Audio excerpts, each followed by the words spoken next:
know where you live at. I can get you anytime I want to. I can't tell you how many witnesses have come forward and said things like this.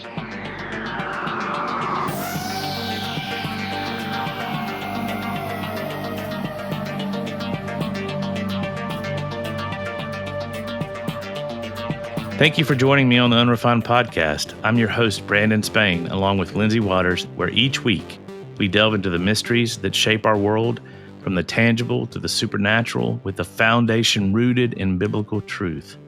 For more content and exclusive resources, visit us at unrefinedpodcast.com. Now, let's dive into this week's episode. All right, you guys. Back with us for this episode is a familiar voice who's no stranger to the strange. Last time, he brought you the kind of stories that stick with you long after the episode ends. And we knew we had to have him back. Again, get ready to pick up where we left off and head even deeper into the woods and the unknown. Welcome back, Marcus Ellis. Marcus, thank you for coming back on the show. We're glad you're here. Man, you are so welcome, and I am absolutely tickled and honored to be back with y'all. It's a privilege. I appreciate it. Yeah, we're doing this at night, and I'm in the middle of the woods, which... Are you in the woods, Marcus, where you live? I am very much in the middle of the woods, so if you're going to get spooked, I'm going to be spooked right along with you. Yeah. I'm just going to go ahead and throw the first pitch and get us going here, because we want to hear you talk more than us talk. Last time we talked with you, we hit on Bigfoot, and we talked about the mounds and all kinds of fun stuff with your Bigfoot stories and everything. So we've been hearing whispers that there's been a lot of Dogman sightings right here in Mississippi. So you want to start us out on that? What's been going on in Mississippi as far as cryptids? Well, to be totally honest, it's been a lot since we last talked. A lot of things have happened and changed in my cryptid world. Tell us about it. Sure. About 3 months ago, well, let me back up. About 3 years ago, I really, pardon the pun, I got bit by the Dogman bug. And, not to say that I was not and am not still interested in the Bigfoot thing. Of course I am. But I had left MUFON, and part of the reason why I left MUFON was because of a new job that I took. That was very draining and taxing as far as my time and my body. I just come home from work just beat. But I realized leaving MUFON that I was missing being out in the field. I missed getting out and being boots on the ground and looking for stuff. And, the crazy thing about that is once I got, and I don't mean this disrespectfully against MUFON. I love MUFON. MUFON didn't do anything to me. They were always good to me. And like I say, I stepped away because of my schedule. But once I left MUFON and I had more time to get back out into the field and do my Bigfoot thing, it led to a lot of adventures. It led to two personal encounters, seeing Bigfoot. And you mentioned a moment ago before we went live about, telling spooky stories, and you're out in the middle of the woods and I'm out in the middle of the woods. Well, where I live at, I'm only maybe 8 miles as the crow fly, where I got bluff charged and saw a Bigfoot just a couple of minutes later sneaking across the trail, trying to inch his way closer to where I was. So that's how close I am to where, we've got known concrete Sasquatch activity. So that happened. And then I had my first encounter where I actually saw one over in another WMA in Sunflower County. So I realized what I'd been missing. I realized, look, UFO reports and all are cool, and I'm glad there's people like MUFON doing it, but that just wasn't me. I'm more of a, again, boots on the ground kind of guy. So I kept hearing and reading and seeing more and more about Dogman. It was really just stirring my imagination. So I started digging. I started getting off into it.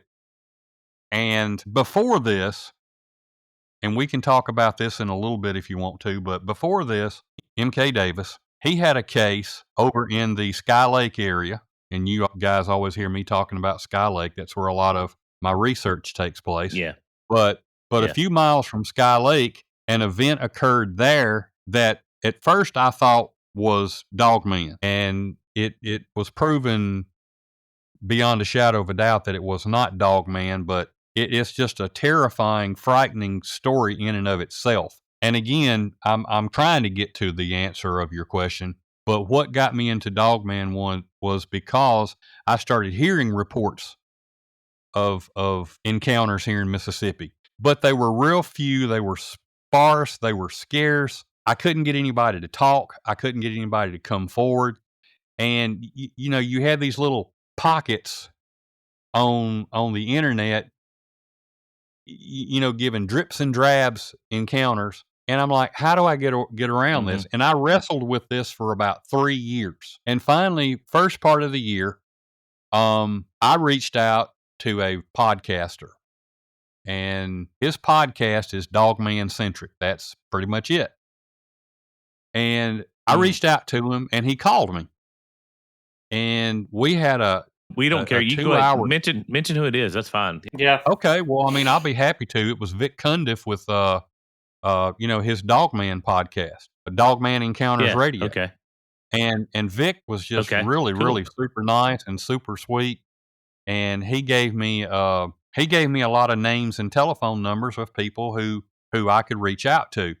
And I had been trying to reach somebody with the North American Dogman Project. Before we dive right into it, just for our audience, will you define for us what you mean by Dogman? Because there's so many different definitions, and I know a lot of people out there say, well, what's the difference between Dogman and a werewolf? Or there's all these questions out there. Can you kind of give us your definition and your opinion? What is Dogman? What is the difference in it and the other cryptids we talk about? Well, the way I view it is this. I still have to go back to my tried and true answer when somebody asks me a question, and that answer is D, all of the above. However, I think when you start, if you really want to knuckle down and get to what and where Dogman, the definition of Dogman really come from, you have to go back to Linda Godfrey. I mean, the Beast of Bray Road. She's the godmother of bringing Dogman to the forefront. And people were laughing at her and thinking that was silly and stuff like that. But to answer your question, Dogman is a huge, upright, walking canid. The descriptions vary. They're generally in the range of 6 to 8 feet tall. Again, they walk and motivate on their hind legs. They move around on their back legs just like an upright walking human. And they move just as well and just as easily as a human. They can also drop down on 4 legs. Go ahead and tell you this real quick. We can talk about this in a minute. The Dogman that I saw out at Sky Lake, it was on 4 legs. And it was very, very liquid. It was very fluid. It was very graceful. So Dogman is, again, canine-looking cryptid creature that if you watch the movie Underworld, if you watch Silver Bullet, Bad Moon, yeah, I remember. A lot of times, what people describe is and a lot of times that's the only way they know how to describe it. They will tell you, I saw a werewolf. I saw something that looked just like the creature from this Hollywood horror film. Howling is what I yes, you remember the Howling. I do. Yeah. I do remember the Howling. So that's what a lot of people describe. And they describe, well, the main thing that really sticks out and strikes people about Dogman, other than the appearance, is the fact that when they encounter these creatures, there is never a good outcome. You can have good outcomes when it comes to encountering a Sasquatch. That can go any number of ways. You can have bad encounters where you're bluff charged, where they're throwing rocks at you, where they're screaming, and you can have an encounter where a Bigfoot's across the way and it's standing there waving at you. there's reports of Sasquatch. Sorry, that's funny. It's true. It's true. I know. I know it is. I've heard it. There's a report. There's a report of a guy who was running a chainsaw in his woods on the land on his property, and he knew that he was being watched, and he felt like he was being watched by a Bigfoot. I think he was kind of aware of their presence. Well, he got tired, went home, and when he got home, he realized, man, I left my chainsaw out there, at the stumps. He gets up the next morning to go get his chainsaw. He steps out on the back porch. His chainsaw's sitting there. So the Sasquatch brought his chainsaw home. And so you can have encounters with Bigfoot that are good and bad. Your encounters with Dogman, 99.999 are going to be bad, because what happens when people see these things, when they bump into them, or vice versa, there is an immediate sense of dread. There's an immediate sense of fear, an immediate sense of terror, and it's just not a good, healthy situation. So Dogman encounters and Dogman reports, again, along with the sightings, are usually pretty traumatizing. People suffer from post-traumatic stress. What I saw, thank goodness, was like my Sasquatch sightings. They were off at a distance. So I guess I'll count myself lucky for that. But I've talked to, I've got a good friend that's in the NADP, which I am the state of Mississippi representative. I joined them about 3 months ago, and they assigned me the state of Mississippi, which was a really cool, thrilling honor. And I thank those guys, Jody Cook, who is our founder, and like I say, Vic Cundiff, he helped lead me to them. But in a nutshell, that's your Dogman. And the appearances vary. They can have the appearance of a wolf, their upper torso, their head and body. They can have the appearance of a German Shepherd. That seems to be a very common one. Some are even purported to have a hyena-looking type appearance. That's really interesting. None of those things sound like something I want to bump into at close quarters. No, Marcus, not at all. Yeah, Marcus, I was just wondering if some of the same sort of phenomena associated with Dogmen that you hear about with some Sasquatch sightings of like disorientation, like weird things like that, strange smells that kind of nauseate and disorient people. Both your experience and the ones you've heard about from others. Well, I want to tag on that too and ask any more supernatural stuff. I mean, just the nature of the Dogman, supernatural, but does he have like superhuman strength, or do they pop in and out like Sasquatch? To answer both of your questions, the absolute answer is yes. Dogman exhibits a lot of the same abilities and powers that some of your Sasquatch can exhibit. They can pop in. They can pop out. There are cases where Dogmen, just like Bigfoot, have taken point-blank rounds from .357 Magnums. And sometimes it has no effect. Sometimes they'll get knocked down, but then they get right back up and they walk off. They are able at times to mind speak. There are a lot of cases where people have come forward and have had them mind speak to them. And again, this adds to the fear and the fright, because some of these witnesses have had Dogmen tell them, I know who you are, I know where you live, and I can get you anytime I want to. There are people who have had encounters with them 50, 60 miles away. They wake up in the middle of the night to go to the restroom. They look out the bathroom window. The Dogman they saw 50 miles ago is now standing in their backyard. People have woken up from dreams and have had Dogmen standing in their bedrooms. So absolutely, yes, there is a definite supernatural paranormal bent to Dogmen. Now, a lot of encounters, you may not get that, but there are a lot of encounters where you do get it. Absolutely. Yeah, some of that almost sounded like shadow people, shadow man, hat man territory there. Just waking up from a dream and they're standing there. That sounds a lot like that. Oh, absolutely. Crazy.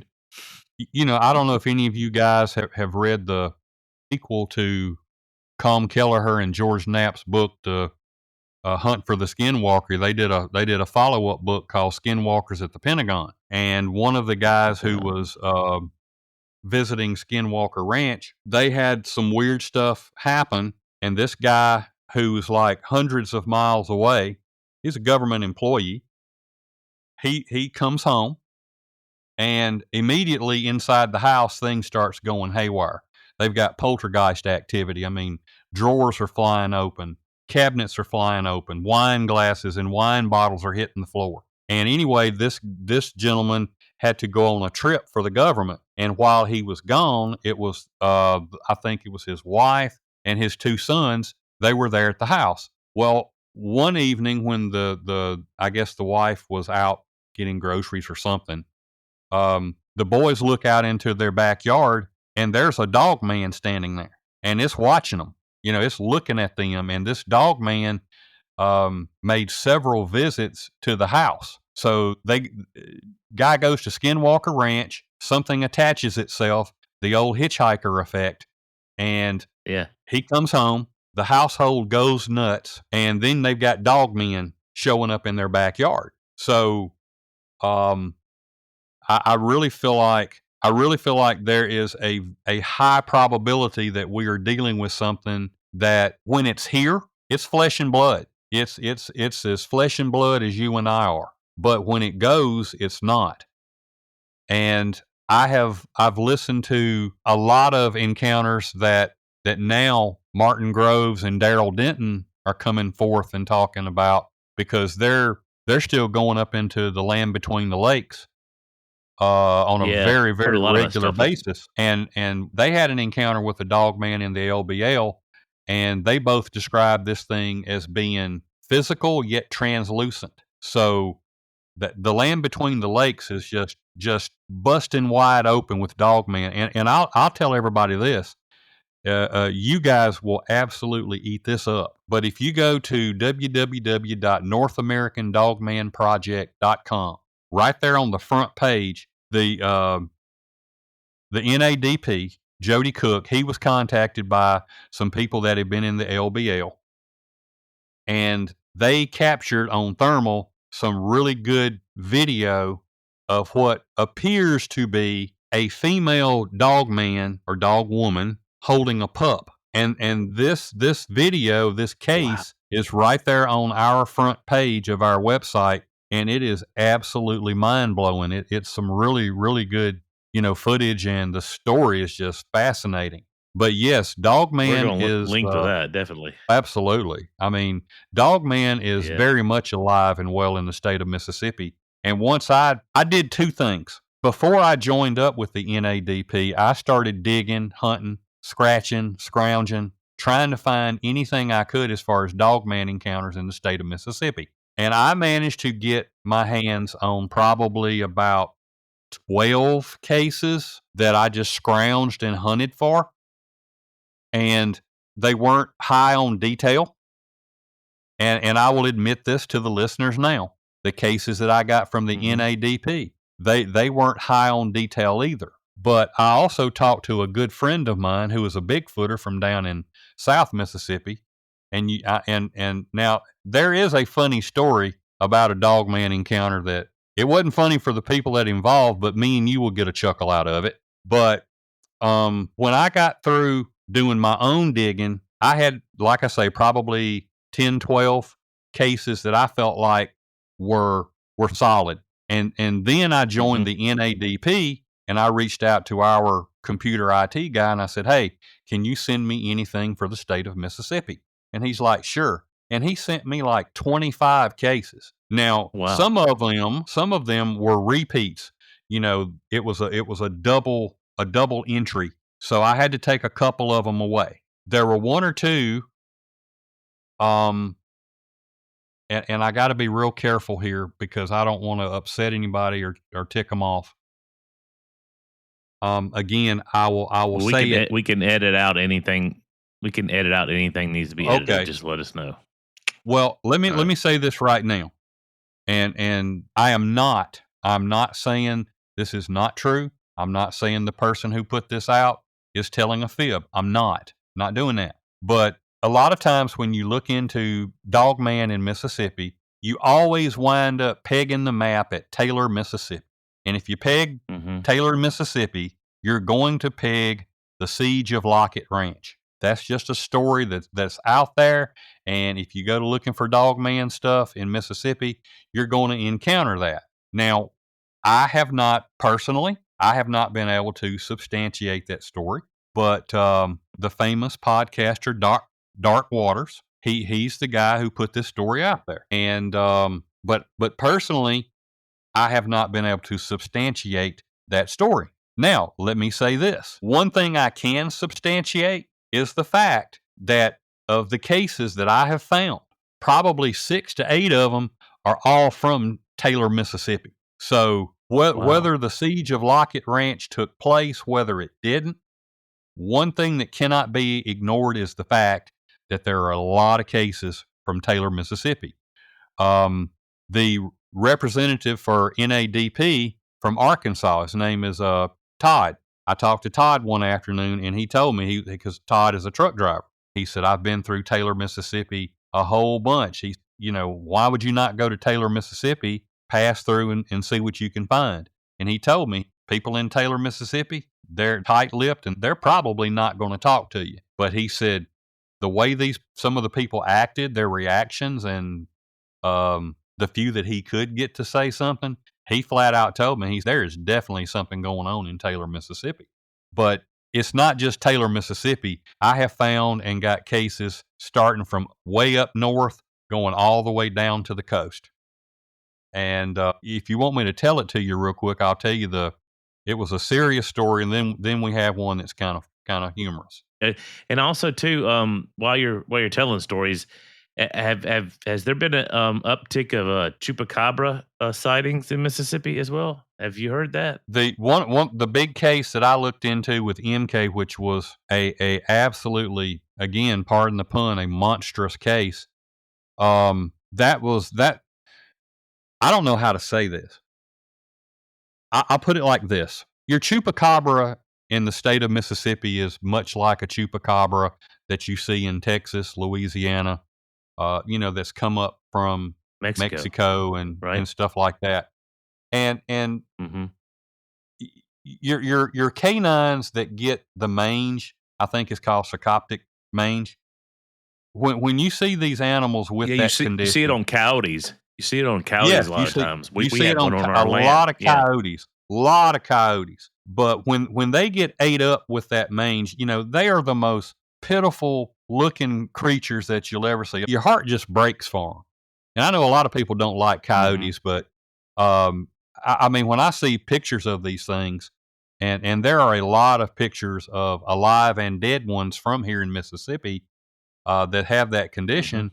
And yeah, when you see one at a distance or whatever, it's going to be strange looking and it's going to be odd. But at some point, your brain's going to kick in and you're going to go, okay, that's a dog, that's a coyote, and that's what the Chupacabra pretty much is. We can debate Sasquatch, we can debate Dogman, but what's being called a Chupacabra is a canine animal, flesh and blood.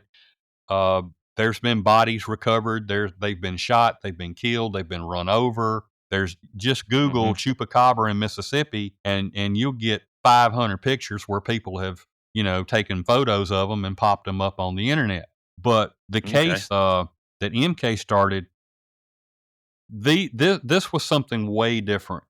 This was not a coyote with mange. This was a creature that was, in my opinion, I went back and I tore that case down. I ripped it down to the dirt, and I started from the ground up, and I went through it. And when I got done on my YouTube channel, Unexplained Mississippi, I put a video up called Killer Chupacabras in Mississippi. And I did a deep dive in that video talking about this case. And again, we can talk about that here in just a minute. But the creatures that were killing all this livestock, and it was one man's livestock. Again, it was directed, it was pointed, it was aimed at one guy. It's uncanny. And he lost pretty much his entire livelihood to these two huge, monstrous looking things that the game and fish people told him and the neighbor that me and MK interviewed that it was a chupacabra. But the appearance was nowhere, shape, form, or fashion like your typical chupacabra. They were too big. They were too freakish looking. They were too evil looking. And again, I'll give you some details on what all these things did. But in my opinion, there's no way that those chupacabras were anything natural, anything normal. I feel like these creatures were something from somewhere else. And now, what do you mean by that? Explain that to it. I believe that these creatures, like Dogman and like Sasquatch, I believe these creatures have the ability to come into our realm and then to exit. And when you look at what these things were doing, okay, I'll go ahead and tell you that, and then we'll come back to Dogman. Let me grab this note here. So, in interdimensional type beings, you wouldn't think that the government, I mean, this is going to really go the woo-woo, but, not something bioengineered by the government, but something definitely supernatural, like interdimensional, is what you think. Yes, that is my conclusion on this case. Cool. What happened here, this guy, and we're just going to refer to him as the farmer. I don't want to give his name out. MK Davis, cool. MK got a call from this guy and this guy's neighbor. And they said, hey, look, we got something weird going on down here. We need to talk to you. So MK goes. MK is thinking that this guy's livestock, he's suspecting Bigfoot at first because Bigfoot will break into property and stuff like that. They will take livestock. They'll take chicken, hens, goats. They've been known to do that. But the scale, once MK saw the scale, he realized, no, there's something different here. Of course, when he started interviewing the farmer and the neighbor, he realized that it wasn't. So the first time this happened with the farmer, let's just call this year one. The farmer lost in one night 18 hogs. The heads were cut or ripped off. The only thing that was missing was the blood. All the blood was gone, and they only ate the guts. 18 hogs, virtually one night. Now, I'm sorry. Oh, my gosh. But a mangy coyote with sarcoptic mange, even a pack of them, is not going to do that. So, first time, this guy, I guess he didn't know what he could do or who he could reach out to, so he let it go. Now, here's the crazy part, and this is really going to blow your mind. Almost a year to the day, one night, the Chupacabras return, and there's two of them. Now, we know that there's two in that area. 3 hogs were killed. 9 goats were killed. 4 fully grown horses were so terrified, they completely jumped the fence and headed for the wild. It took 2 days or so to get the horses back located. All the blood was drank and all the guts were ate. None of the other body parts, the meat, the main portions that would be meaty and tasty, didn't touch that. It was the blood and it was the guts. So MK is thinking, does that sound like abductions? Does that sound like alien abductions, kind of, Marcus? Or is that about way off? I'm not aware of anything. Well, I mean, cattle mutilations, yeah. Yeah, I mean, it does sound like cattle mutilations. But the thing of this was, we had multiple eyewitnesses of people seeing these chupacabras in that area. This guy, after this event happened, he caught one of these things. He was on his way home one afternoon, and he saw one of these things crossing the road. And this thing got in the middle of the road and stopped and was like staring at it. And it was like, yeah, I see you. So the farmer, he takes his pickup truck and he rams this thing with his pickup truck, and he knocks it several yards away from the front end of his pickup truck. And he's sitting there looking at this thing in the middle of the road, and he's like, I got you. Payback. Well, he's just fixing to get out of his truck, and walk over and look at this thing stirs, sits up, then gets up on two legs and walks off, looking at him, staring at him the whole time. That's crazy. Now, the neighbor down the road, if you go watch my video, part of that video, me and MK interviewed the neighbor. The neighbor and his wife, one night after the second killings took place, they were fixing to go to bed. They'd cut the lights off. Well, the gentleman goes to his back window, his bay window, and he looks in the backyard, and there's that Chupacabra. He said that at the back, from the back end of it, he's like 5'9". He's taller than I am. I'm 5'7". And he told me, you'll see him in the video. The back of this thing come up to his stomach. The back of it. Wow. And a mangy coyote is not going to come up to your stomach. He said it had a long head, a long snout. It was completely hairless. It was nothing but skin, and it was grayish. It was this dull gray. He said it had a long tail, and he said that it looked evil. He said this thing was totally unlike anything he had ever seen. He calls his wife. His wife comes and they stand there and look at it. While they're looking at this one, another one comes up out of the grass, and it comes and stands beside the first one. Now, this one was shorter. The way he put it to me and MK was, he said, I suspect that it was a female. And they had a dog in the backyard, and we were like, well, what was going on between the Chupacabras and the dog? He said the Chupacabras could have cared less that the dog was there. The dog would kind of walk up and kind of nip at them, and they said the Chupacabras would just kind of do a little half tail, half effort lunge to get the dog to back up. He said the Chupacabras had no fear of this dog whatsoever. And after a few minutes, they loped off in the woods. And then later, a neighbor saw in broad daylight one of the Chupacabras in a field. A crop duster was flying overhead. This Chupacabra stands up on its back legs and is watching the crop duster fly over. Now, here's the part that's really going to get you. About 3.5 years ago, I was at a conference with my day job. I was on the Gulf Coast, and I was at a trade show. And part of the trade show is, you're walking through the trade show and you're meeting and talking to all these different vendors and tables and stuff. Well, we got over by this one table who, I won't say the name, but they are a big company that does photocopies and, photocopy machines and stuff like that. So I'm standing there talking with my supervisor and another couple of guys from my job, and I'm telling them about Sky Lake. And I start talking about the Chupacabras. Well, this guy who's standing at this table, we're well within earshot. We turn around and we speak to him, and he motions for me to walk over. So we all just kind of herd mentality.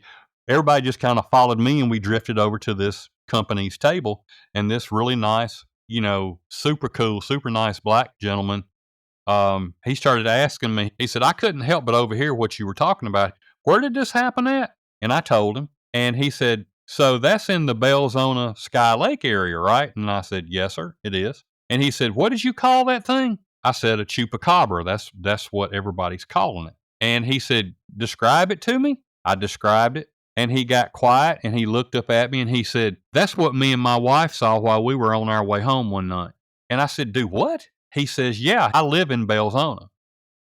And one night, me and the wife, we had gone to eat supper with some friends, and we were driving back, and it was a real bright moonlit night, and I caught movement over in one of the fields that's on the road going to our house. And I slowed down because I didn't want a deer or something to run out and hit me or me hit it. And I started looking at this thing, and I realized it wasn't a deer. And it is exactly what you described and what that guy described to you over near Sky Lake. He said it was tall. The back end of it was tall, had a long skinny tail, long head, no hair or fur, completely slick skinned. And I have never seen anything that looked so freakish in my life. And he said, me and my wife both looked at it, and we got the crap out of there. But he said, I saw what you're talking about. And I'm sitting here thinking, what are the chances that I'm on the Gulf Coast of Mississippi and I'm just shooting the bull about Chupacabras and this guy's livestock getting killed, and a guy at a booth hears me and says, I saw that too because I'm from that area.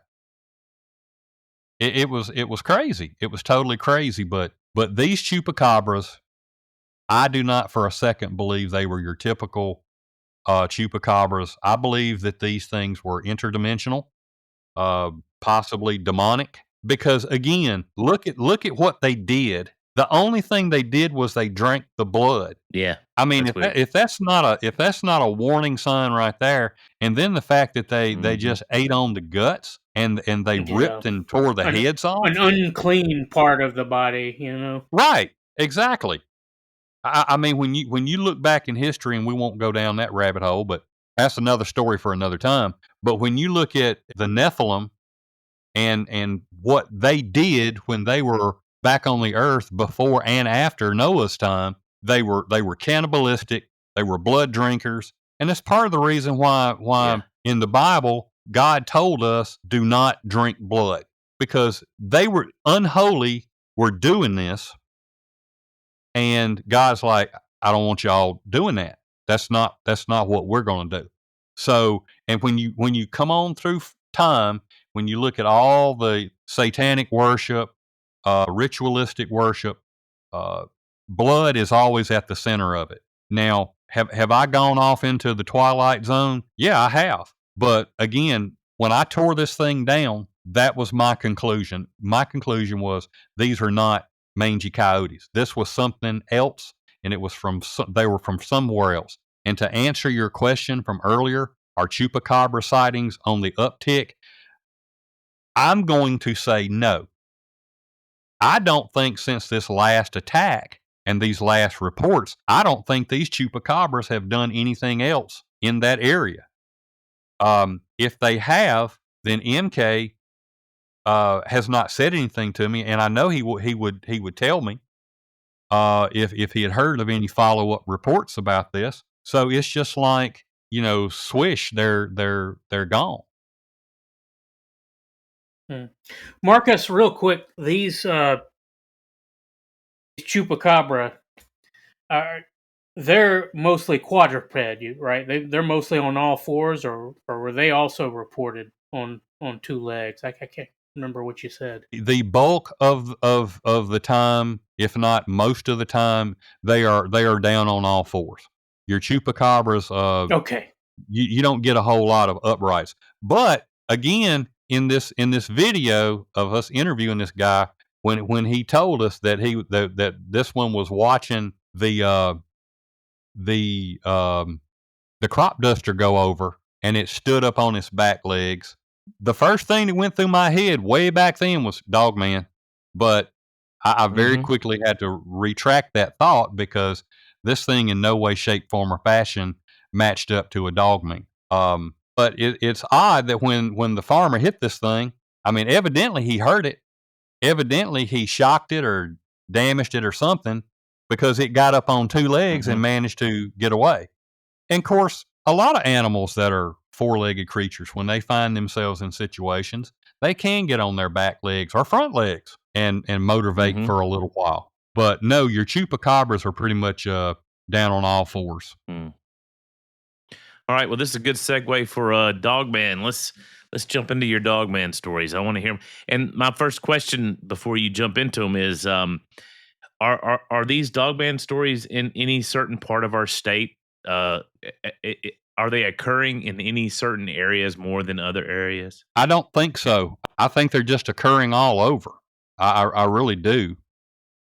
I don't. Again, I think it's just kind of become urban legend is probably not the right term. But again, Taylor, Mississippi seems to be, the Dogman Central. But there's just as many elsewhere in the state as anywhere else. I don't know if you guys are familiar with a lady Bigfooter by the name of Eden Boudreaux. I think I'm saying her name right. But Eden reached out to me, and she local? I think she's down south. I think. And if I butchered your name, Eden, I apologize. I'll make it up to you. But anyway, she reached out and told me, she said, "Hey, Marcus, I went and interviewed a guy who reported a Bigfoot sighting to me. And when I started interviewing and talking to him, it became very obvious that this was not a Sasquatch sighting at all. It was a Dogman report, and this was down south. And get this, right before I joined the NADP, I even have now a Skinwalker account that was reported to me. So Dogman is I think they're all in the state. And like I say, I saw one at Sky Lake. It running out of the woods on all fours. I think it was trying to get at a deer, and it was broad daylight. It was like middle of the morning, beautiful sunshiny day. Wow. And this thing come out of the woods. It come out of the swamp, heading up toward this little cemetery. And when I lost sight of it, a deer that I never saw because of some foliage, it comes running the opposite way. And let me tell you, that deer was carrying the mail. Whatever this thing was, Dogman or whatever, that deer did not want no part of it. But I got a good look at this thing from the side angle, and it was jet black. This thing was huge. Making a semi-intelligent guess, I would say the back of it, where his back humped, would come up to my chest. And I remember the thing that really stuck out to me was the color. It was jet black, and the head. The head had a long snout. It had the tall, pointy ears. It was just super, super canine. And I remember the back legs. The back legs they looked like a dog's legs. They looked like canine legs. And I'm sitting there going like, that's not a deer. That's not a bear. It's not the farmer's dog, shaggy dog. And look, guys, it took me a long time. It took me a while to really, when I told Vic Cundiff was probably one of the first people I ever told. And when I described everything to him, I was kind of like I am now. I was stuttering and stammering. And I said, Vic, it's almost like I don't want to admit I saw what I saw. When I saw the two Sasquatches that I saw, I said, there wasn't no doubt. There was no doubt in my mind what I was looking at and what I saw. But I said, when I saw this thing, my brain, it's taken me months to unpack this thing and for me to really realize that what I saw was a Dogman. And he said, well, that sounds exactly like what you're going through, but it sounds like the details and everything are a lot plainer and cleaner in your memory. And it sounds like you saw a Dogman. And I'm like, yeah. I just don't know what else it could be, because it wasn't something normal. It wasn't something indigenous to the area. So, that was, and then what does Marcus do? Marcus just goes on about his hike. He's got his camera and he's just taking pictures. And does he go home? I never felt weird. I never felt threatened. I never felt unsafe. But I'm like, looking back now, I don't know where this thing went, but I just went on about my hike. I was like, just like, are you crazy? When I saw the Bigfoot out here about 8-10 miles away, I was ready to go. I got bluff charged, and then this one was sneaking across the trail. I'm like, no. I ain't playing with that. It's time to go. But that was my Dogman encounter. Now, the two stories that I'm fixing to tell you, they came from a really good friend of mine. And again, I'm not going to say his name because I don't know if he would want me to, but he's a Bigfooter from down south. And anyway, I was telling him about how I had joined up with the NADP, and he's like, yeah, I saw that. And he said, I saw a Dogman when I was young. And I said, what? I think he was a teenager.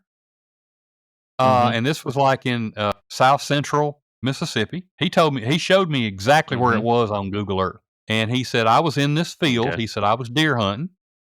And he said, I was in this stand. In a field, not the woods. That's cool. Right. Yeah, he was in a field, and he was deer hunting. It was deer season.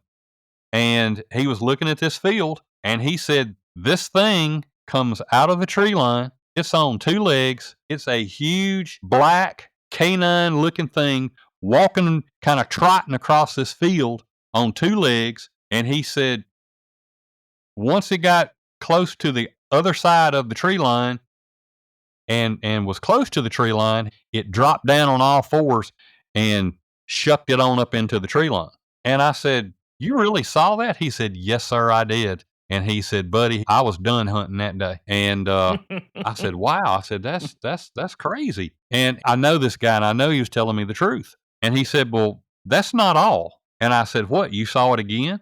He said, "No, but I had a buddy of mine who did." About a year later, about a mile away from where I saw this thing, from the field where I saw it, he said, about a mile down the road, there's a place there that's kind of a lover's lane. And that one night, this acquaintance of his, they weren't real close, but they knew each other. He was a grown man.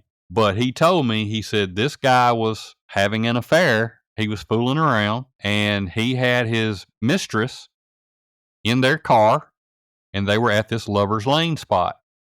And it's pitch black, and they're doing their thing, they're making out or whatever, and all of a sudden they hear this loud thump.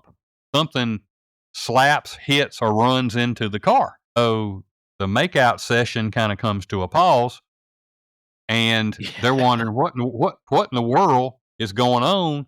And the guy reaches over to his light switch, and he pops the headlights on.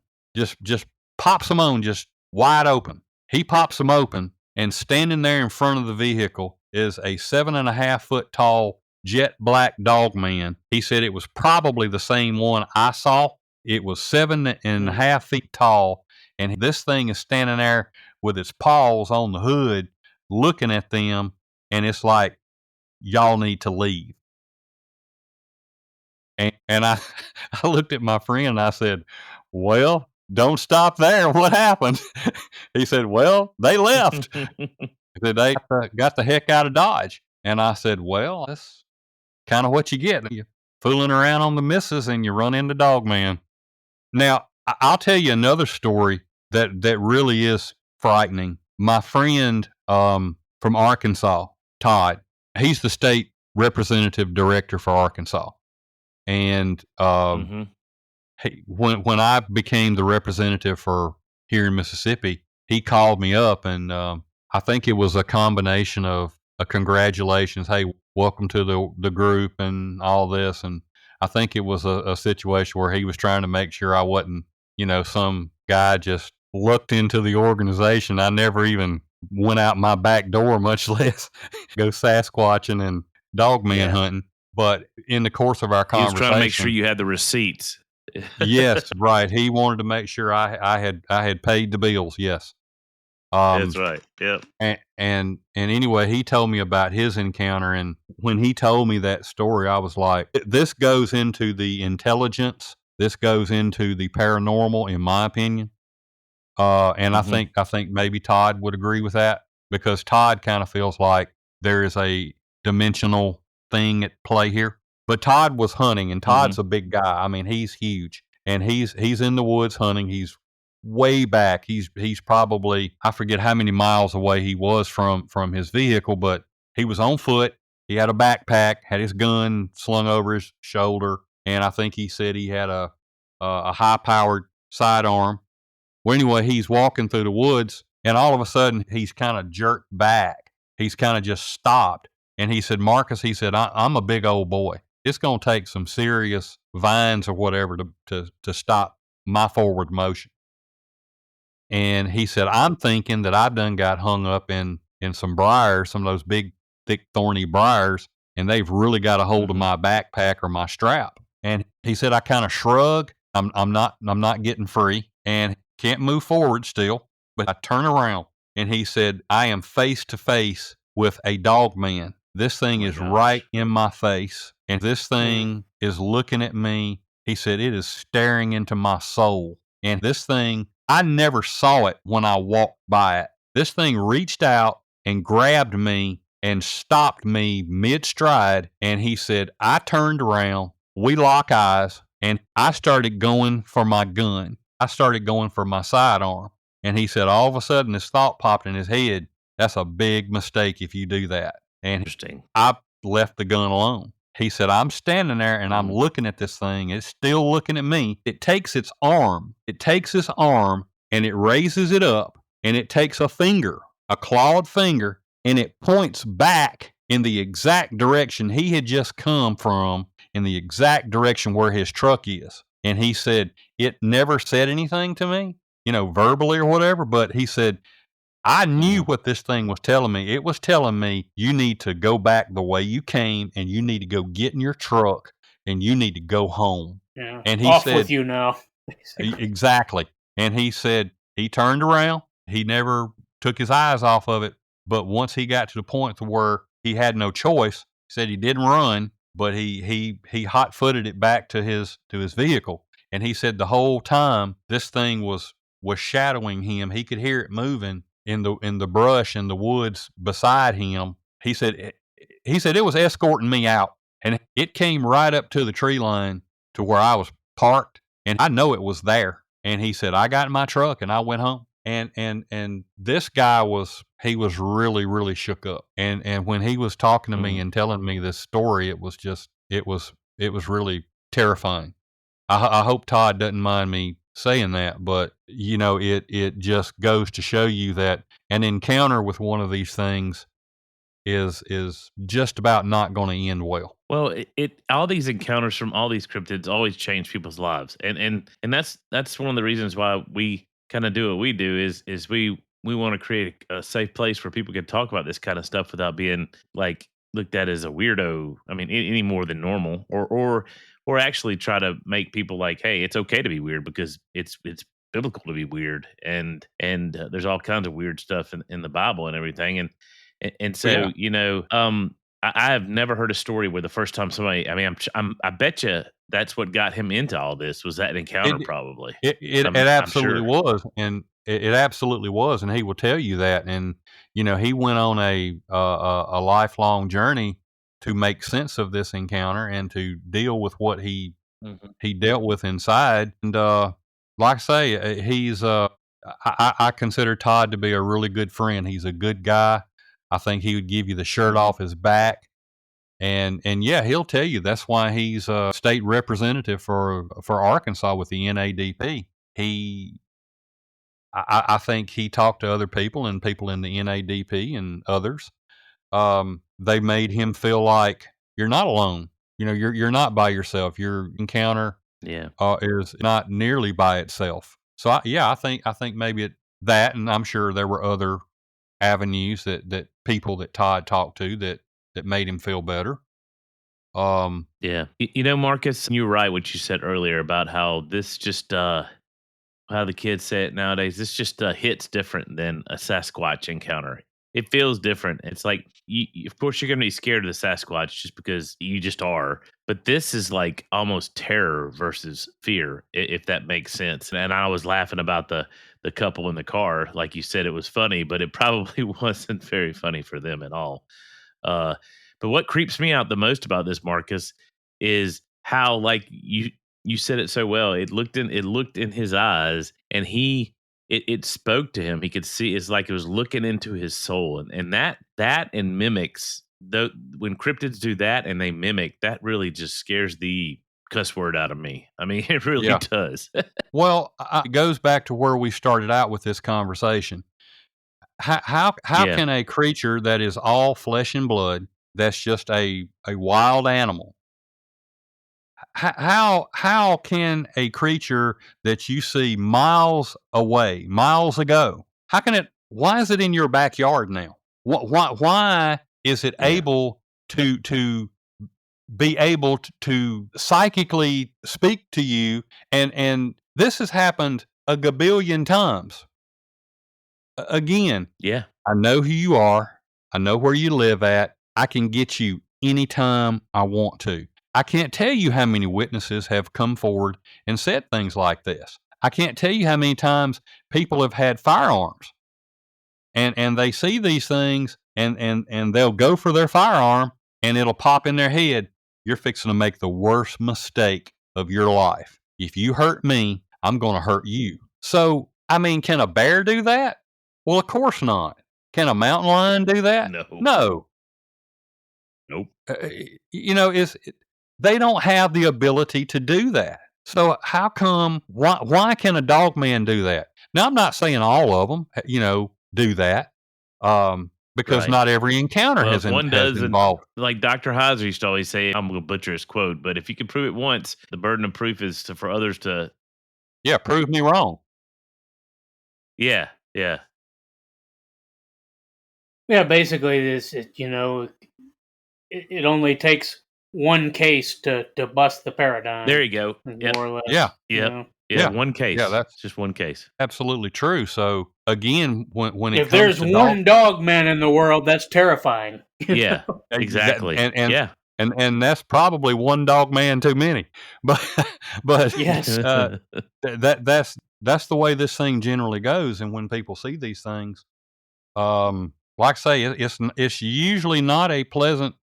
I've never heard of it. I have never heard. I don't know that there's a researcher out there that I'm aware that has come forward and said, "Oh yeah, the nice dog man," and I never heard. He brought my chainsaw back. Yeah, the dog man brought my chainsaw back. I've never heard that, and I think one cryptid researcher referred to Dogman as the cryptid terrorist of the cryptid world. Because that seems to be, and while that is kind of humorous, I think there's something to be said for that. It's as if these things do enjoy making you afraid. That seems to be their purpose. What else does that? That's the question you got to ask yourself. What else does that? Well, it makes me ask this, Marcus, and I'd be curious to see how you'd answer this. What's its end game? What's it doing? I mean, I guess that'd be a question for all cryptids or whatever. What manner of evil is it up to? An example like with the guy from Arkansas, that kind of freaks me out in the sense of like, why did it not kill him? Why did it let him go? It's really mysterious at the same time, even though it's terrifying, if that makes any sense. Well, yeah, it absolutely does make sense. And I put it like this. If Dogman has that kind of intelligence, then that tells you right there that this is not a normal creature like a bear or an elk or a deer or a dog or whatever. That is not what we're dealing with here. We're dealing with something that has got a lot more intelligence than just a average wild animal out there in the field. Bigfoot is the same way. Their intelligence level is way, I won't say off the chart, but maybe I should say off the chart. These things are smart and they're intelligent. Now, why do they not kill? Because again, a lot of these encounters with Dogman, the people that witness these things, they're exposed. They are completely defenseless. They're helpless. It's a done deal. You can cash your check. This is over. And a lot of them have said that. Mm-hmm. I thought I was going to die. I knew I was going to die, and it walks off. It warned me out of the area. And, of course, Bigfoot does that a lot too. But here's my view on that right there. Your Sasquatch and your Dogman, because of that intelligence level, because they are so smart, they know what a gun is. Mm-hmm. They know what knives are. They know what machetes are. They know that these things could possibly do them harm. They also know that if I kill Billy Joe out here in this national forest, they know that when somebody finds Billy Joe, it's on. There's going to be lots of humans, lots of guns, and they are going to tear these woods apart, and I run the risk. And if they have others in their group, I run the risk of bringing this all down on top of them. So, yeah. And look, we can't discount. Do we have proof? I would say no. But I know you guys have heard this and your listeners have heard this. How many times have we had something bad go down? Somebody comes up missing and boom, the military up and shows up.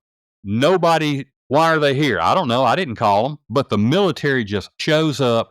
There they are. They're loaded for bear. And now we got the military along with the FBI, hundreds of people scrounging and searching the woods. These things know that. They know what's coming. So I think that's why a lot of Yeah. times they don't kill, because they know what's coming. Yeah. Well, and two, my big argument, and this is kind of from silence, but I think it's a good one, is the fact we don't know they haven't killed. Like you said, people don't realize how many people are two things. Number one, missing. There was only like 2 or 3 years they put people on milk cartons. We're talking about kids missing, just children, children. Let's just talk about just missing children, or people that go into these different parts of the national forest or just government federal areas. I mean, they have whole areas that are partitioned apart where you can't go into it, but it's still federal land and stuff like that. Dare I say, Area 51? There's whole areas. So I think that there probably has been people that have disappeared, and we just don't know it. That we think they just went missing. We had a guy. We did a story about a guy on our show. Well, again, let's go back to the land between the lakes, the LBL. If you Yeah, follow yeah. any of the researchers that are up there, like Hellbent Holler, Daryl, Martin, there's a bunch of guys up there doing a lot of really great, awesome work. And what they will tell you is this: when there is a Dogman or a Bigfoot sighting in the land between the lakes, things get shut down and they get closed out real quick. They just come in and they'll shut down whole sections of the LBL. And why? Why are you shutting down, this section? And they'll shut down one section after a sighting, and then they'll move on and they'll shut down another section. So it's like this progression of Sasquatch is spotted, Dogman is spotted, they start closing down sections of the park. Well, then you throw in, I know you know this guy, the missing 411 guy, David Pilates. You throw in all his stuff with all these people that are missing in parks. I mean, it just blows me away. I mean, Sandy and I we're trying to get an RV in the next year or so and travel. We're going to take Unrefined on the road and stuff, and take Lindsay with us when he can get off work. But we're going to travel and do just investigation, meet our people that are out there and stuff like that. But I used to love to go out west or to go to national parks, and now I'm really actually kind of hesitant. I think I follow his one little bit of advice. I'm gonna get one of those little personal GPS things that people who have those don't ever disappear. I've got one, and they are amazing devices. They are worth every penny, and they're not that terribly expensive. They're very affordable. I have the Garmin Mini 2, and it is best money I have spent. And the fascinating thing about that gadget is when you track yourself, you can come home and you can pull up through the Garmin website. It will show you all the places where you hiked. Every 10 minutes or so, it pings you. So I'll go back and I'll do an overlay of where I was in one of my research areas. And I'll go, oh, wow, I should have gone on a little further down. But no, that is a very good thing to have, because before I go, I always let my family and friends know, hey, I'm going to go do my thing today. And then once I get to the trailhead or something, I send them a message. And then when I get ready to come out, I send hey, I'm headed home. So they know that if they don't get that last message, they need to start looking. Yeah, all that just it's wild. I mean, we're definitely going to get one of those before we do any kind of stuff like that. It just blows me away that there's YouTube channels, these women that are out navigating or whatever they're doing by themselves, and there's no way I'd go anywhere without one of those little GPS things. It's just crazy. Yeah. It's only smart to invest in one of those. And a few years ago, again, when I left MUFON and I knew that I was really going to start hitting the field hard and serious, I knew that I had to get one. And, this leads me into another topic about that. When you were talking about those ladies camping and all like that and stuff, people don't realize what's out there. They don't realize what's out there in the woods. A lot of these people go camping and hiking, and they never bother to find out, are there mountain lions in this area? Are there bear in this area? Bears. Are there wild hog? Yeah. I know about the snakes. Got to watch out for snakes. But They don't stop and think about the bigger threats. Now, they also don't even remotely consider what else is out there in the woods. Yeah, people. Sometimes that's scarier than the cryptids. Yeah. Yeah. Well, and look, I'll be honest with you. This is just my best friend. He gets on to me a lot because a lot of times I am by myself, and that's not something that I would encourage. But a lot of times when I see that I'm able to go, it's completely spur of the minute because of my life and my work schedule. I can't go, well, on this day or in this time right here, I'm heading for that's not my life. I can't do that. And I can't expect to wake up at 3:00 in the morning and call Lindsay and go, hey, Lindsay, can you meet me at the Sky Lake at 5:00, 4:00 in the morning? Lindsay's going to kick my butt if I call him at 3:00 in the morning and wake him up. So a lot of times, Actually, he probably wouldn't. He'd probably go with you. Well, he would. Knowing Lindsay, he would. Yeah. Yeah, yeah, he would. But I do my dead level best to let people know what I'm doing and when I'm doing it. So yeah, a lot of times I am solo. But my ultimate point is this.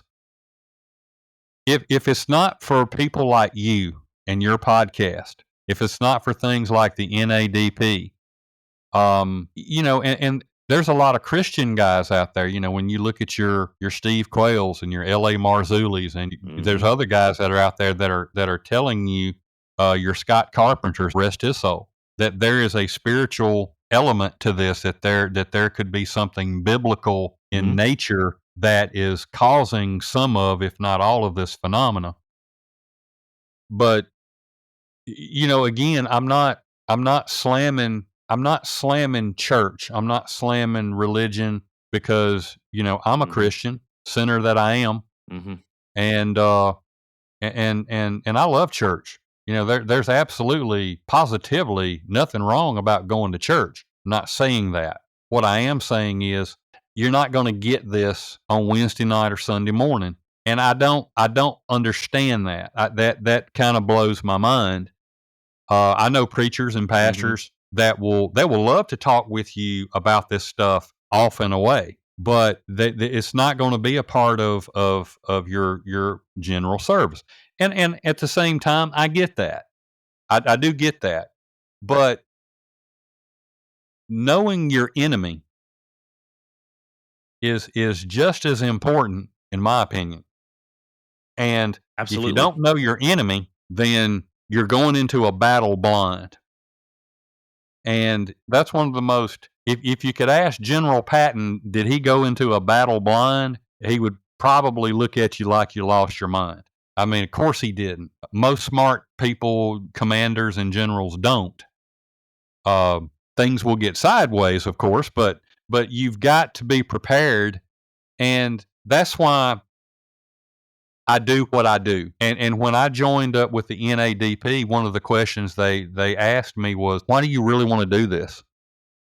And I know what it is. I mean, a lot of people do what you do, what I do. They do it for fame and fortune. They want to be a superstar. They want to be a rock star. They want to get, thousands of hits on their YouTube channel. And hey, that's fine, great, and dandy. But, why are you really doing it? I'll tell anybody, I do this because I love it. I love the mystery. I love the enigma. I love the thrill of the chase. And I love the outdoors. And this gives me the perfect excuse to get outdoors and to hike and to get some exercise and see nature.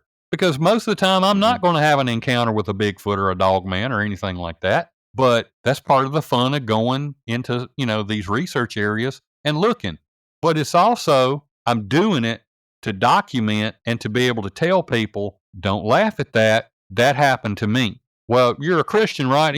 How could that happen to you? Well, it did. Yeah. And you need to be aware of this. So I look at it like we're part of an education process of getting what's out there in these woods out there to people that are not going to get it any other way. And that's part of the reason why I do what I do. I want to help people. Yeah, us too. Well, that leads me into my question. What you just said there, that I've been wondering this the whole time, because we've had a guy on our podcast. He's up in Oregon. He wrote a book about the owl moon. We had him on the show. He's pretty big Bigfoot guy. But a lot of in his book, he talked a lot about people. Certain types of people would see dogmen, and he wondered if it was like I don't know how to word this other than just to say it like this, like that certain types of people draw them in.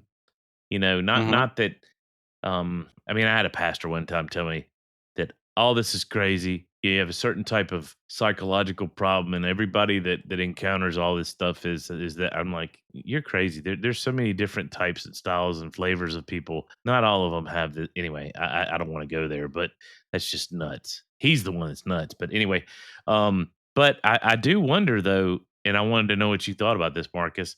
If we can draw them in with our desire to see them or curiosity or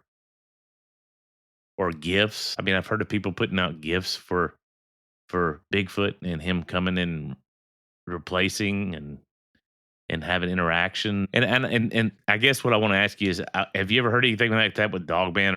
I can't speak for everybody, obviously. I can't speak Right. for everybody in Yeah. the NADP or all the other researchers, because Uh huh. I don't know it all. I'm not the brainiac of that.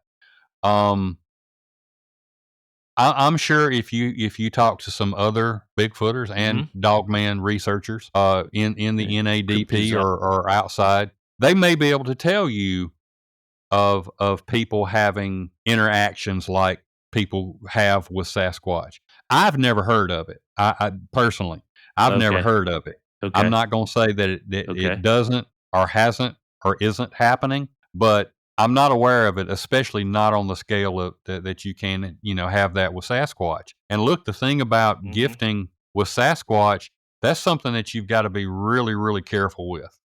Um, if it's a casual gifting, if it's a casual feeding situation, um, there's probably nothing wrong with that. But when you got people that are gifting and especially feeding, I mean, like 3 squares a day, a couple extra times on the weekend, and then all of a sudden something happens and they stop, you've got problems coming. You've got bad problems Yeah. coming. I know of several reports where people did that with Sasquatch, and then people would get sick, they would get ill, and they would have to go into the hospital, and they would be gone for That's 3, 4, 5 wow. days, a couple of weeks, and then they come home, and their property, their home, their outbuildings are just destroyed because all of a sudden their snacks and their food sources just got taken away, and they're pissed and they're angry, Yeah.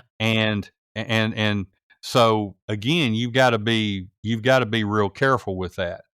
Um, Mm. I had a couple that I bigfooted with for a good little while. They would do it Mm-hmm. casually. They had a research area, and just every other weekend when they would go, sometimes they would take some apples, sometimes they wouldn't.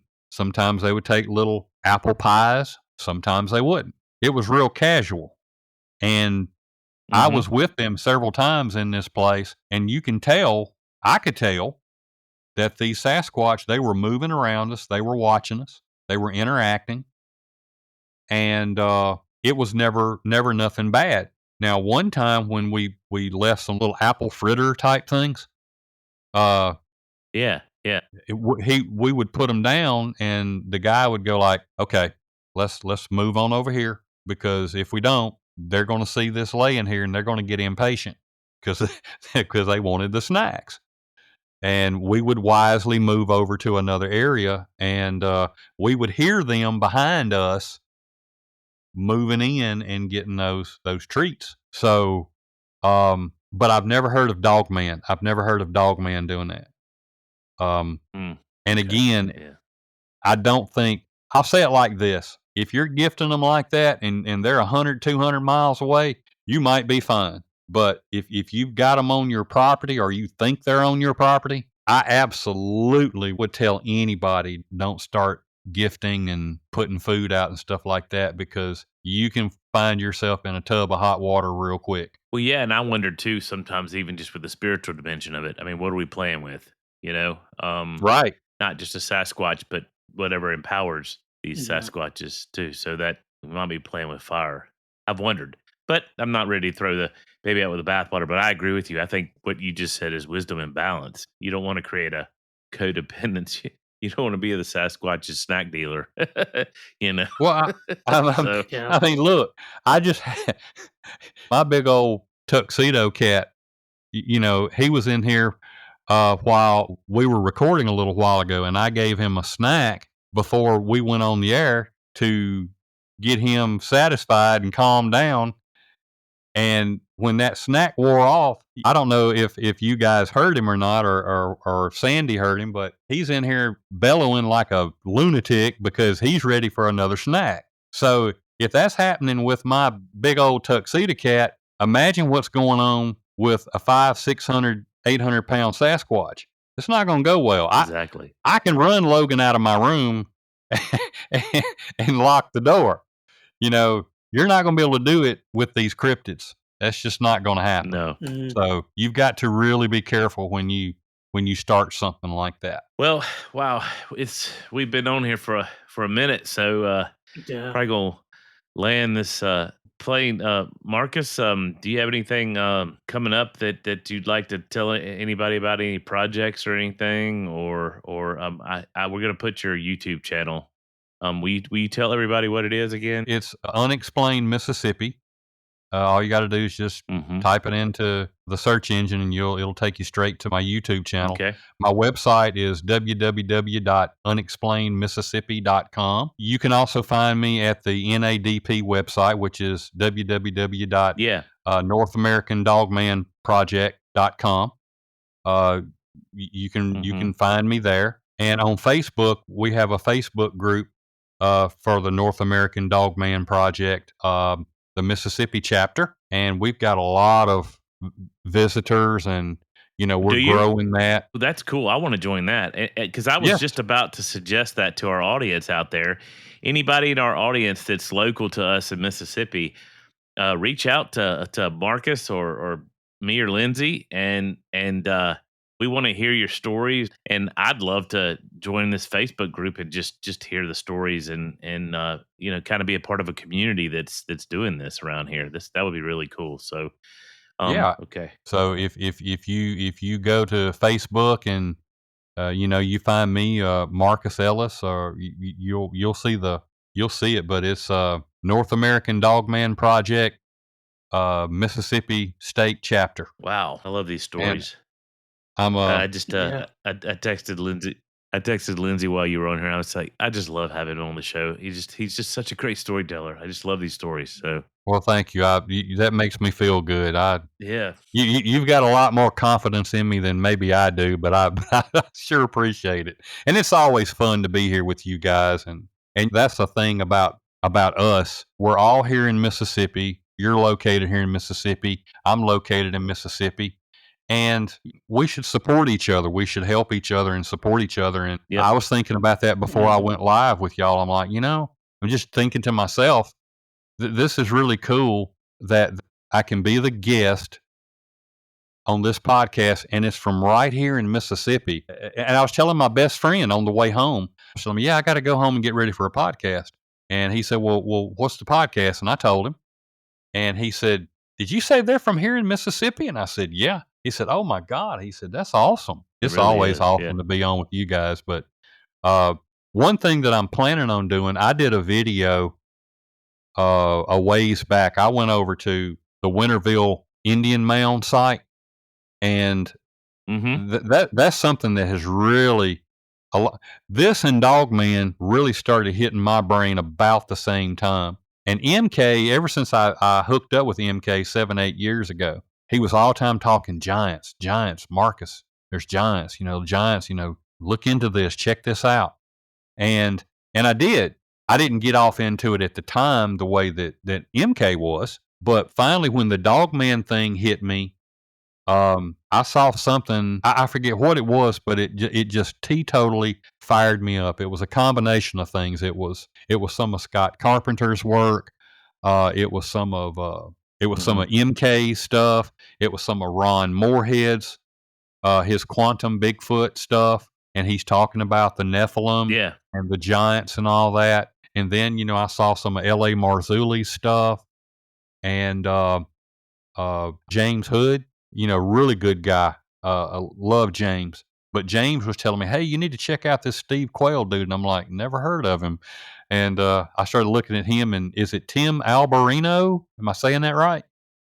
Yeah, Tim Alberino. Yeah. Yeah. Mm-hmm. Yeah. And he's on the Blurry show a lot. Blurry guy. Yep. Okay. Well, I started looking into all this stuff, and man, the next thing I know, I'm neck deep in researching. I'm cracking my Bible open and digging off into this Nephilim thing. And I went over to the Winterville Mounds outside of Greenville a couple of years ago. MK had taken me several times, but they are in the process I think we interviewed him about those. You probably did. Did we, the Lindsay? state Did of we interview Mississippi. MK about that? I don't remember him specifically mentioning Winterville, but he mentioned several mounds. Yeah. Well, Yeah. The thing about Winterville that really caught my attention was I went about a year ago this past March, and it was nice and cool. And while I was there, I filmed a video called Nephilim Giants in Mississippi. And the Nephilim Giants video and the one I did about the black box that I encountered in Delta National, those are the two biggest videos I've got. And they're not even Bigfoot or Dogman. And I'm like, what's up with this? But it's fine. It's cool. I think the Killer Chupacabra video is kind of, lagging in there a little bit. But when I did this video, I was standing in front of the Winterville Mound. The mound is called Mound A, and I'm almost speechless because all the times I had seen it up until a year ago, the mound was in bad shape. So the state of Mississippi have been restoring it to what it originally looked like, or as close as they can get it to what it originally looked like. And when I was standing there in front of this thing, my previous trips were absolutely they were wiped. They were gone. They were nothing. It was like I'd never been there because I'm looking at this mound that they have been working on. They have gone and they have put a ramp. A ramp is on the back side of this mound. Now, this mound is 55 feet tall. I'm not sure how many hundreds of feet it is across or the width. But this thing is absolutely monstrous, and I'm standing there looking at this thing, and I'm like, how is this possible? How can humans in a decent length of time build something like this? And I had been doing my research into the Native Americans, and again, I had immersed myself in some of these guys that I named earlier in some of their works, and I had found this out only recently. But when the Choctaw and the Chickasaw Indians, when they came across the Mississippi River and they moved into Tennessee and then they started moving down, their oral tradition and their stories tell that they encountered this huge race of giants with 6 fingers, 6 toes. They were cannibalistic. They were bloodthirsty killers. They took their women. They took their children. And as several of the oral traditions stated, and this is the way it was put, every time the Choctaw got the chance, they killed them. They went to war with them because they obviously could not coexist. And when people would ask a lot of these Native American Indians, all across the United States of America, whether it was the Spaniards, whether it was the French, whether it was the white man, they would ask them, well, how did you build this? When did you build this? And the reply a lot of the times would be, we didn't build that. That was already here when we got here. And that hit me like a ton of bricks. And to find out, which I have some Choctaw blood in me, to find out that the Choctaw and Chickasaw Indians that were here in Mississippi were fighting and killing these things, and they were having bad dealings with them, that just blew my mind wide open. And I'm standing there in front of this mound, and I did this little off-the-cuff video about what I just said, and man, it just went through the roof. I mean, I had preachers and pastors going, "Wow, this is really good," and I was kind of surprised by that. So, one of the next things that I'm planning on doing, Do what? I said, I know what I'm doing tonight. I'm watching your videos. Well, I'm planning on going back over there, but I'm thinking I want to go back to Winterville. I'm not saying that the Nephilim built Winterville Mound, but there's no doubt in my mind a lot of these big Indian mounds they did build. And the thing about Winterville Mound, and I'll say this and I'll shut up. That thing is 55 feet tall. You only get an Indian mound that's that height and bigger when you go up north to like Cahokia. But Cahokia is one of those sites that a lot of researchers and all think is Nephilim architecture, fallen angel technology. Yeah. And I really wonder about Winterville when I see how big that thing is. I mean, it looks like something from South America. It looks like something from Egypt. It's crazy. Yeah. I mean, if you're talking something like Jaketown, that's not far from Sky Lake. I could see that one being built by Native Americans. It's not that big, and but yeah, some of these bigger ones. Well, and let's just believe at least the ones who say so. Let's just believe the ones who say no, we didn't build these.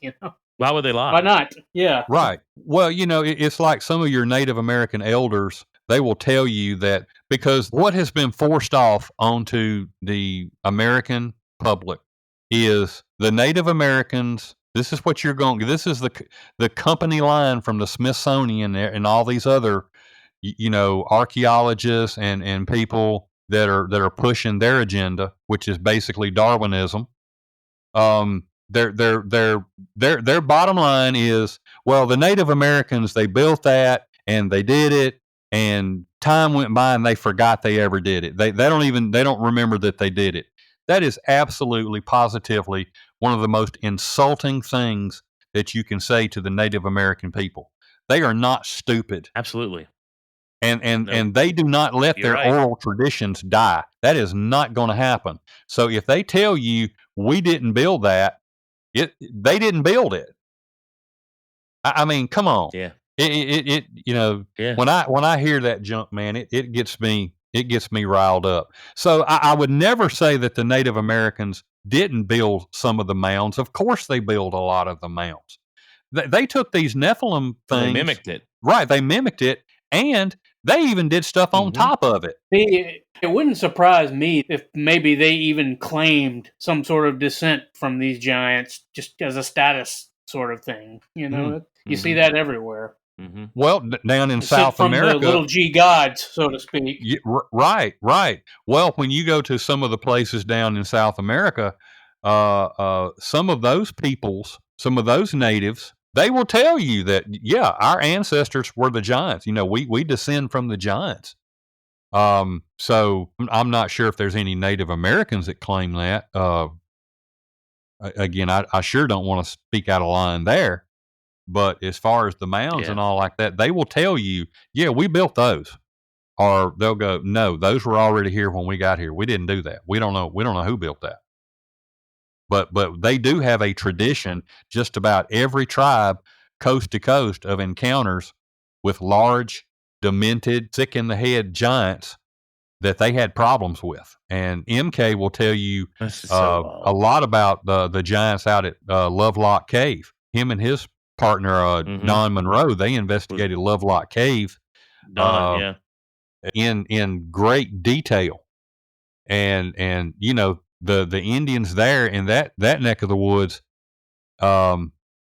it was kill or be killed, and they drove them up into Lovelock Caves and they burned them out. The situation had become unlivable, and that's why the Choctaw will tell you that every chance we had, we took them out. And it's funny how when Joshua and Caleb went into the Promised Land, and God gave them their orders, you've got to get rid of these giants. You've got to do away with them. They've got to go.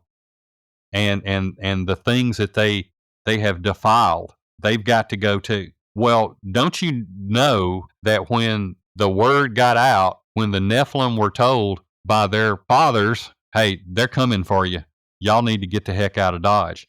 That explains to me why they left the Levant and they traveled out and they wound up in all these different places around the world because, the Japanese, there's just lots of peoples that have giants in their traditions and their myths and their legends. Yeah, the whole Easter Island thing, the heads, people don't realize this, the heads are buried. Their whole bodies. The heads are just sticking up. That's right. It's clearly an indication or some kind of commemorization to giants. Definitely. Yeah. And how are you going to get something that deep in the ground? It exactly. it doesn't make sense. And volcanic rock. Right. I mean, yeah. I'm sorry. Now there you got to draw the line.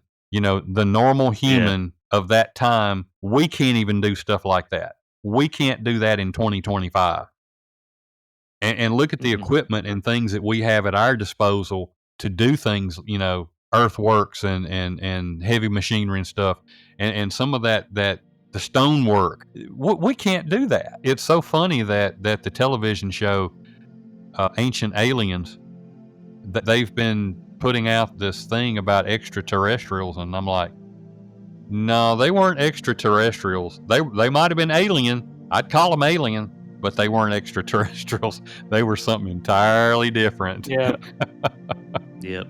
Well, Marcus, we need to probably wrap it up. Thank you so much for coming on our show and we will have you back. And I know last time we had talked about going on a hunt. I don't know if I want to go hunt for Dogman now. I wouldn't mind going hunting for Sasquatch, but I don't know about Dogman. But I'll go anywhere with you, anywhere you want to go. So maybe we can work up something.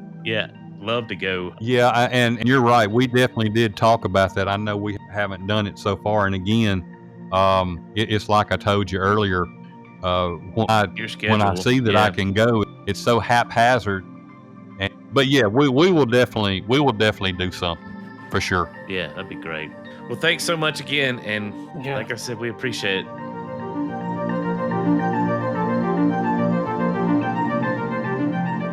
Thanks for listening and supporting us. And remember, stay naturally supernatural.